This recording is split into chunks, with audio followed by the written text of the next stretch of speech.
All right, so today's experiment is experiment number, in fact, one, according to the listing we have, and it says that we need to determine the Poisson ratio for rubber. So you know, actually the Poisson ratio is nothing but the lateral contraction upon longitudinal elongation, and here is the formula. Okay, so what it requires some area of the material which we will be using. In this case, in fact, it's going to be the rubber. So we will be measuring the Poisson ratio of the rubber using this particular arrangement which is shown over here. Okay, so let me, in fact, and here is the formula. As you could see, actually we have two areas. One is capital A, one is small a, then we have two lengths, capital DL, small dl, and then we have dv. So let me tell you actually each and everything over here. So we have these two tubes. One is this capillary. This is quite small in diameter. Then we have the large tube, and within this arrangement we have some liquid which is perhaps ink is filled inside it. Okay, and then we have actually two scales which could record the change in length of this meniscus. Okay, so for example the fluid into this meniscus, okay, in the capillary. So you could see actually we have a scale over here, and another scale is into this mirror. It's sort of broken, but still we could in fact read those readings using this particular needle. Okay, so we will essentially see where this needle meets the scale, and we will record those readings. So we have these two scales that will record the reading. Then I have given some weights over here. I'm sorry, we have lots of weights, as you could see, and weight hanger. Okay, so this is here, and then I have this calipers, 1 year calipers.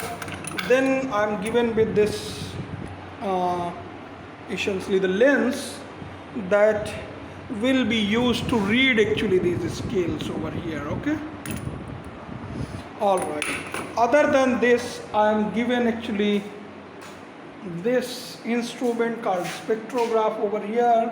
So this essentially is to measure the diameter of the capillary tube. Okay, so let me now start actually the experiment itself. So the very first part of this experiment is to measure the diameter of the rubber tube, and for this we require the vernier calipers. Okay, and what it says, we will be measuring some diameter using this calipers, and then we will measure the perpendicular diameter, and then we will take the mean of that. We will record 2 or 3 of these readings. We will take any diameter, then at 90 degree we will record another diameter, and then we will take essentially the mean of these readings. So let me try to measure some. So here you could see I have picked this diameter over here, and then I am trying to slide the scale slowly without pushing it too much inside. Okay, so this is my reading. So let me read it how much it is. Okay, let me put it here so that I could easily read. So let me see. So this is 2.567, 2.8, and let me try to meet the 0. 0 meets over here, it is essentially. So I'm just trying to read the zeros. In fact, I'm given this particular thing, so let me try to read 1, 2, 3, 4, 5. So it meets at 5th. The 5th, in fact, division meets the main scale. 5th division of vernier scale meets the main scale. So I will record that. So we have 2.7 plus 5th division, and the least count of this scale is essentially so it has 10 division, and each division measures 0.1 centimeter. So that means it is 0.01 centimeter. So I have 2.7 centimeter, and the fifth division means 0.05. So its total reading is 2.75 centimeter. Now I will take, so I had actually this diameter. Now what I will do, I will go at 90 degree. Okay, so this was here, now I will go at 90 degree, and then I will take another measurement over here. So I'm just opening while holding the mobile phone, the camera. Okay, so this is not quite right, it should be something like this. Okay, so this should be like this, and then I will record the other reading. So this is again 2 point. Okay, so let me check it here. So it shows 2.8, and the division that is meeting is essentially 4th division. So this time my main scale reading is 2.8 centimeter, and then the fourth reading means 0.04, so 2.084. So we had 2.75, 2.84, then the mean would be taken over here, and it's in a similar manner. In fact, you could record some more readings here, and then at 90 degree here, and here maybe at 90 degree, or here and 90 degree, and this way you could in fact take 3 into 2, 6 readings, take the total final mean of the D, and then check if there is any zero error into this. So looks like it doesn't have any zero error, so we will just take the radius would be essentially D by 2. You could use this formula. Now the next is to record the reading for the diameter of capillary tube. So let's then move to the other instrument that records the reading for me for the capillary tube. So as you could see, I had taken actually part of that capillary tube which was there into that instrument, and I have clamped it over here, and then I have this arrangement. It has actually a telescope. So I need to and you could see actually you have several scales in fact. So this is the main scale, this is the vernier scale. So this is the horizontal scale, measures the x-axis, then it measures the y-axis. You have main scale y-axis, vernier scale y-axis. Similarly, you have the third scale as well, which is perhaps not visible to you. Actually here it is the third scale. Notice my finger over here. So this is essentially the third scale, and that goes up to this level. So this is the main scale, then I have vernier scale over here.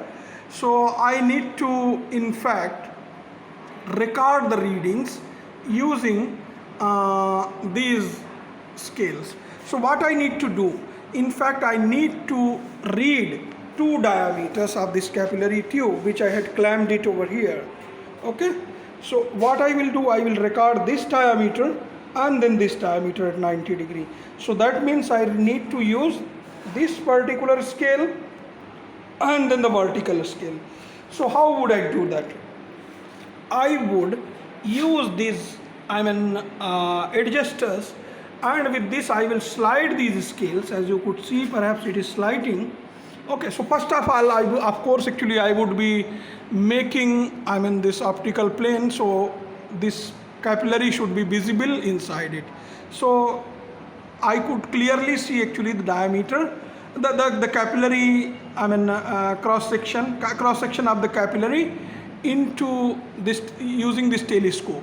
So what I would do, I have the cross wires inside it.